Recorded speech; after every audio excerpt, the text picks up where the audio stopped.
السلام علیکم ورحمۃ اللہ وبرکاتہ۔ میں ریاست جموں کشمیر کے ان تمام لوگوں کو مبارکباد دوں گا جو کل مقبول بٹ شہید ڈے پہ باہر نکلے، انہوں نے عوام کو متحرک کیا اور غاصب کو یہ پیغام دیا کہ مقبول بٹ شہید جو ہیں جسمانی طور پر ہم سے الگ ہوئے ہیں، لیکن ان کا جو جذبہ ہویت ہے وہ ہمارے دلوں میں ہے، اور ان کی جو جدوجہد ہے ہم اس کے امین ہیں، اور ان کی شخصیت جو ہے وہ تا قیامت ریاست کے لوگوں کے دل اور دماغ میں زندہ رہے گی۔ اور اس دوران کل ہمارے ایک عزیز جو NSF کے ساتھی تھے مجتبیٰ بانڈے صاحب، ان کو غاصب کے سہولت کار پولیس نے کل مظفر آباد سے آزادی کے حق میں نعرے لگانے کے جرم میں یا آزادی کی بات کرنے کے جرم میں گرفتار کیا۔ ہم اس کی پرزور مذمت کرتے ہیں، اور انشاءاللہ ہم یہ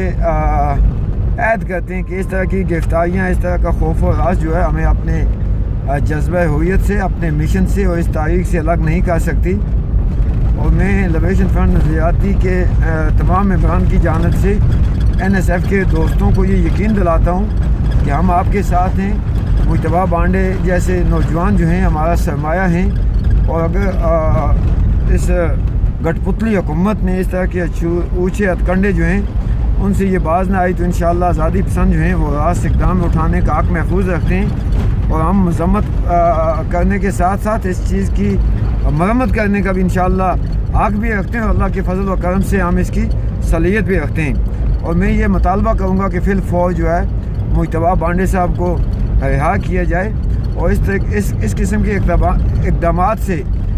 جو ہے وہ باز رہا جائے۔ بصورت دیگر جو اقدامات سری نگر میں غاصب افواج کے خلاف ہمارے ریاست کے لوگ جو ہیں وہ کر رہے ہیں، ہمیں مجبور نہ کیا جائے کہ اس طرح بھی وہی اقدام جو ہیں وہ کیے جائیں۔